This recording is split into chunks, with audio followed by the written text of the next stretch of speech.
ہمارے چینل کو سبسکرائب کریں اور بیل آئیکن دبائیں۔ الحمدللہ کفا وسلام علی عبادہ الذین اصطفیٰ اما بعد فاعوذ باللہ من الشیطان الرجیم بسم اللہ الرحمن الرحیم یا ایھا الذین آمنوا اتقوا اللہ وکونوا مع الصادقین صدق اللہ مولانا العلی العظیم وبلغنا رسوله النبي الأمين المكين الكريم ونحن على ذلك لمن الشاهدين والشاكرين والحمد لله رب العالمين۔ محفل نور میں تشریف فرما معزز و محترم علماء ملت اسلامیہ، دیگر حاضرین مجلس، السلام علیکم ورحمۃ اللہ وبرکاتہ۔ وعلیکم السلام ورحمۃ اللہ وبرکاتہ۔ ان اللہ وملائکتہ یصلون علی النبی یا ایھا الذین آمنوا صلوا علیہ وسلموا تسلیما۔ اللہم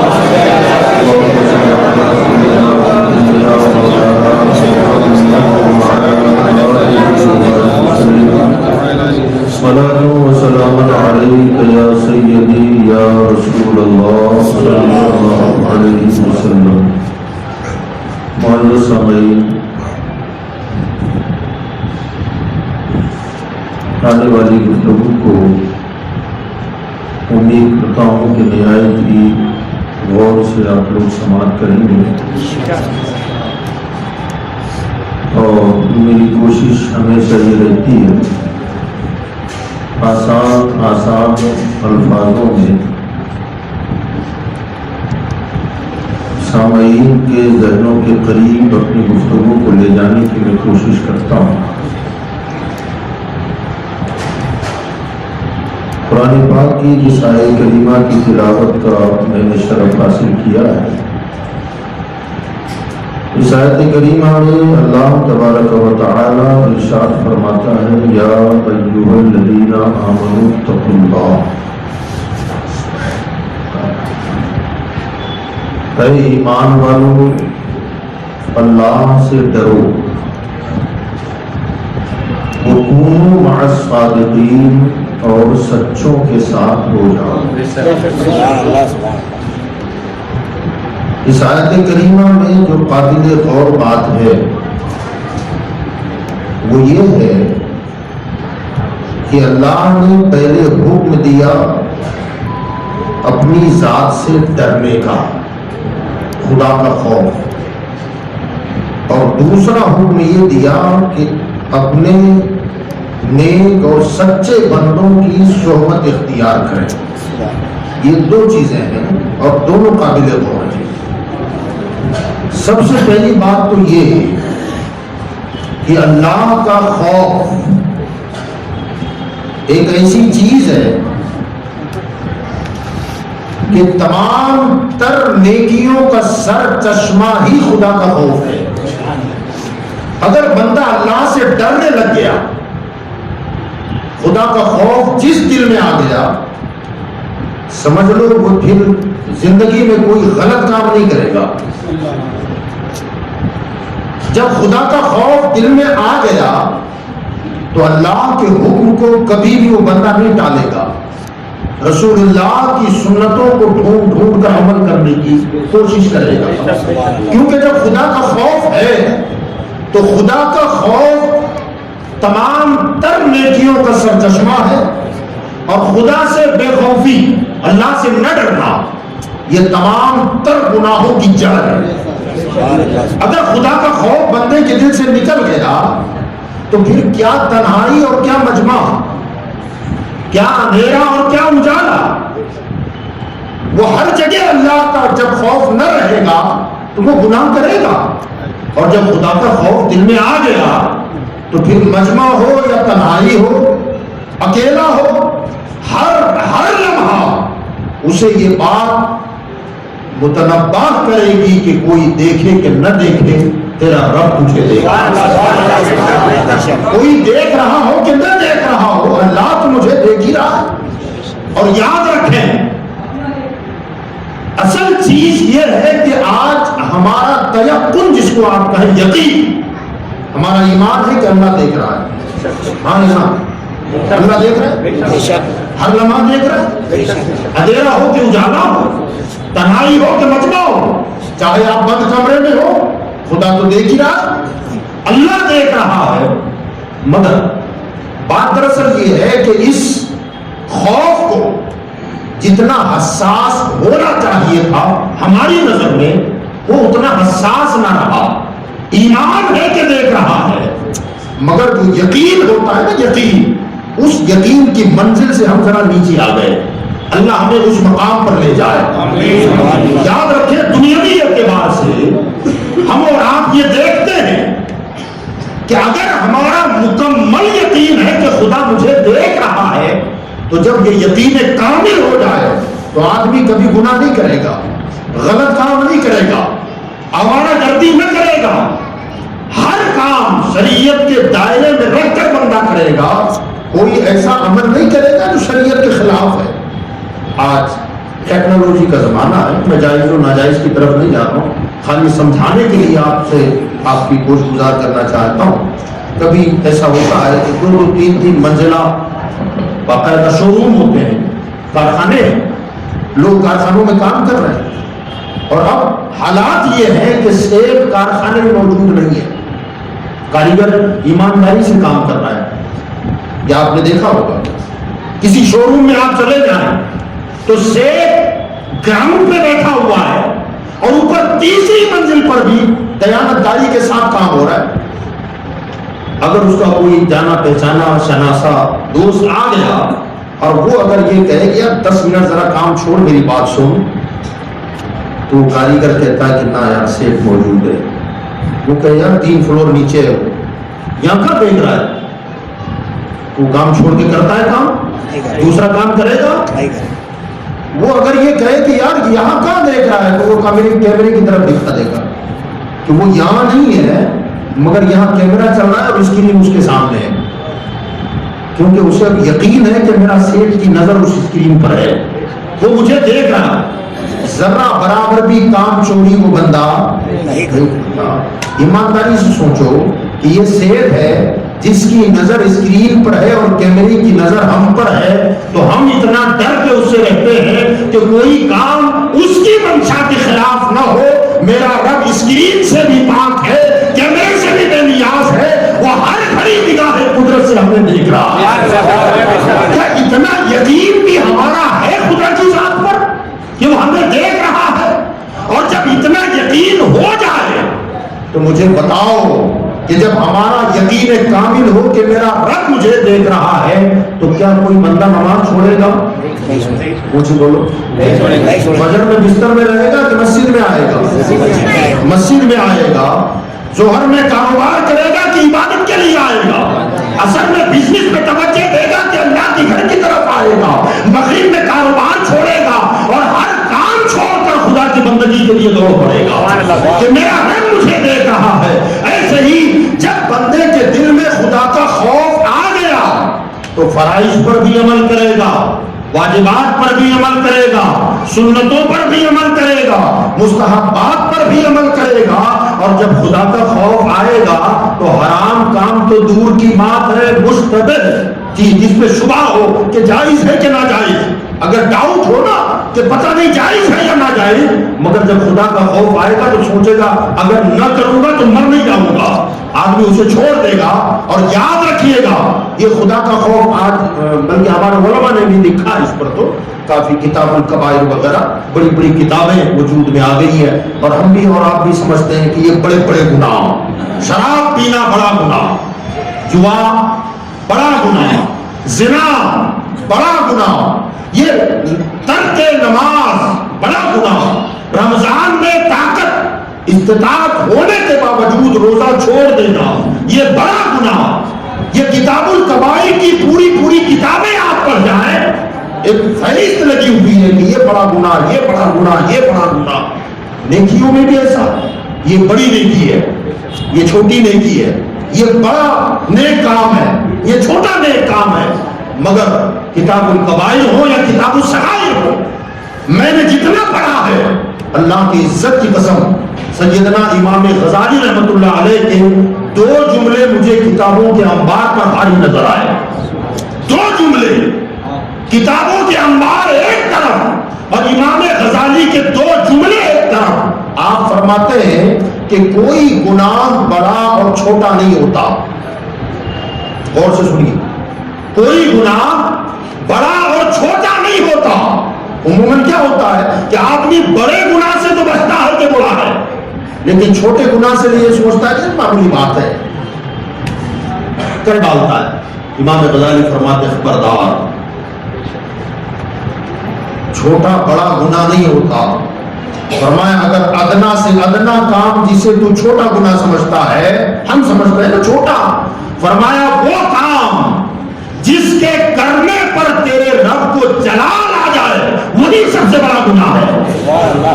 جس کے کرنے پر رب کو جلال آ جائے وہی گناہ سب سے بڑا ہے. اور جس نیکی کو تو چھوٹی سمجھتا ہے، فرمایا کہ چھوٹی سے چھوٹی نیکی سمجھ کر تو نے جو کیا، اگر اس نیکی پر تیرا رب خوش ہو جائے تو تیرے لیے سب سے بڑی ہوئی نیکی ہے.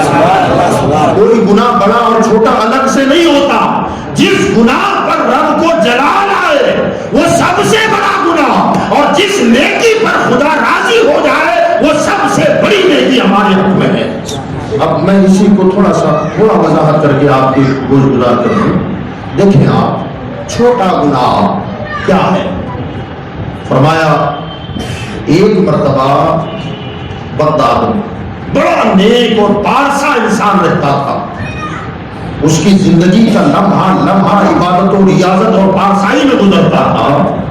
مگر جب اس شخص کا انتقال ہوا، سوچیں آپ، جب وہ انتقال کر گیا تو انتقال کے بعد کسی نے اسے خواب میں دیکھا کہ وہ جہنم کی آگ سے اس کی قبر بھر گئی ہے اور اس آگ میں وہ غوطے کھا رہا ہے.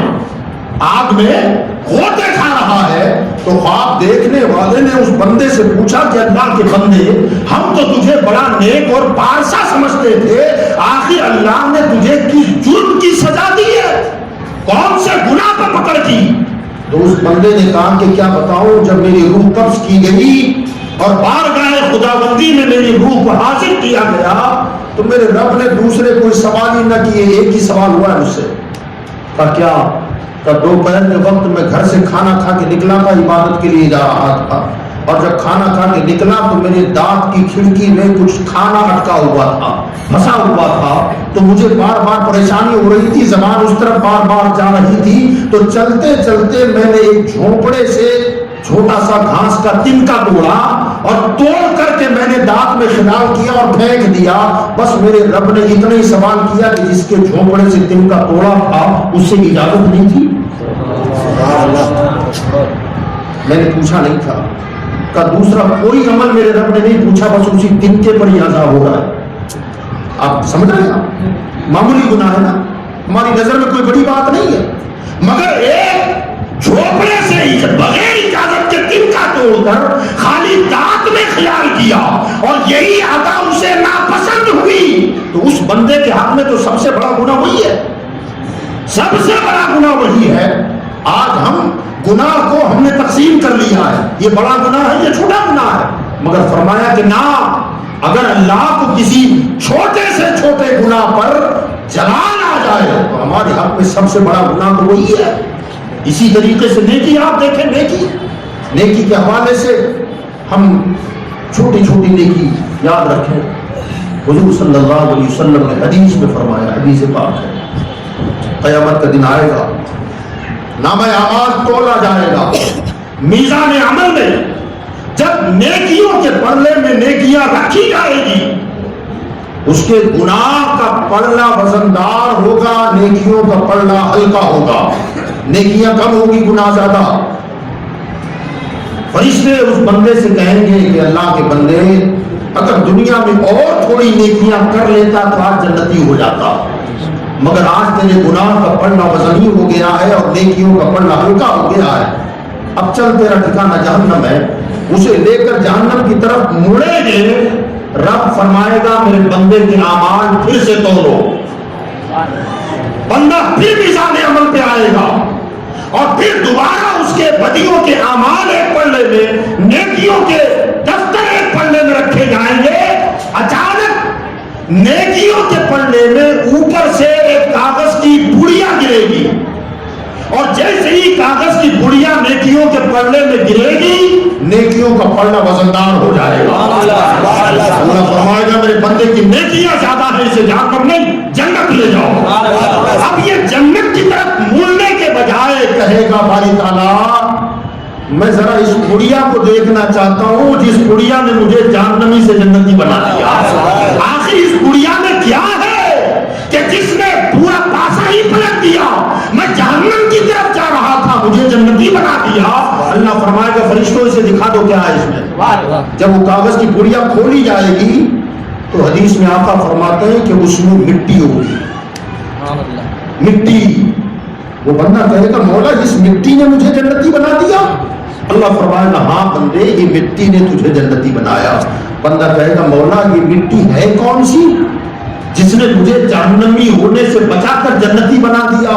رب ارشاد فرمائے گا میرے بندے جہاں تو رہتا تھا وہاں ایک مسلمان کا انتقال ہوا تھا، لوگ اور بھی جنازے میں آئے تھے مگر کوئی رشتہ داری کی وجہ سے آیا تھا، کوئی خاندان کی وجہ سے آیا تھا، کوئی دوستی یاری کی وجہ سے جنازے میں آیا تھا، کوئی پہچان کی وجہ سے آیا تھا، مگر تیری کوئی رشتہ داری نہیں تھی، تیری کوئی یاری اور دوستی نہیں تھی، تو نے صرف مسلمان سمجھ کر اس کے جنازے میں شرکت کی، اور جب قبر میں مٹی ڈالنے کی باری آئی تو نے ایک مومن سمجھ کر خالی اللہ کی رضا کے لیے مٹی ڈالی ہے۔ تو نے تو بھول گیا مگر میں بھولنے سے پاک ہوں، میں جانتا تھا کہ تیرے پاس نیکیاں کب ہوگی، آج اسی مٹی کو تیرے لیے میں نے بخشش کا ذریعہ بنا دیا۔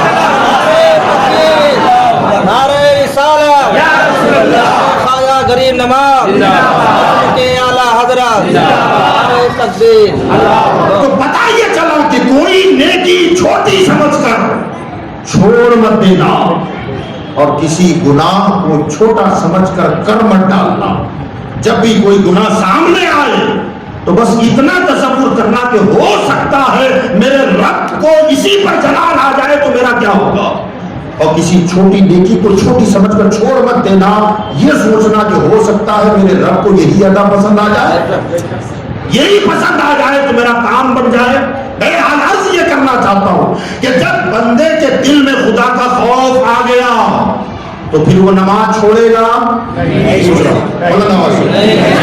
رمضان کا مہینہ آئے تو روزہ چھوڑے گا، اگر اللہ مال دولت دے تو زکات نکالنا بند کرے گا، اگر اور پیسہ ملے تو حج پہ جائے گا، یقیناً جائے گا۔ ہر چھوٹی چھوٹی نیکی کو ڈھونڈ ڈھونڈ کے کرے گا، ہر چھوٹے سے چھوٹے گناہ سے اپنے آپ کو بچانے کی کوشش کرے گا۔ جب رات خدا کا خوف دل میں آئے گا تو راتوں کو نیند نہیں آئے گی، آدھی رات سو کر جاگ جائے گا، قرآن لے کر کے تلاوت کرنے بیٹھ جائے گا، تہجد بھی ادا کرے گا، اشراق بھی ادا کرے گا، ہر حرام سے بچے گا، مکروہ سے بچے گا، مکروہ تحریمی سے بچے گا، مکروہ تنزیہی سے بچے گا، فرض پر عمل کرے گا، واجبات پر عمل کرے گا، سنتوں پر عمل کرے گا، مستحبات پر عمل کرے گا۔ اب جب ایک بندے کے دل میں اللہ کا خوف آ گیا ہے تو نماز 5 وقتہ بھی ادا کرے گا، اللہ توفیق دے تو تہجد بھی پڑھے گا، قرآن کی تلاوت بھی کرے گا، رمضان کے روزے بھی رکھے گا، نوافل بھی ادا کرے گا، نفلی روزے بھی پڑھ کر ادا کرتا رہے گا۔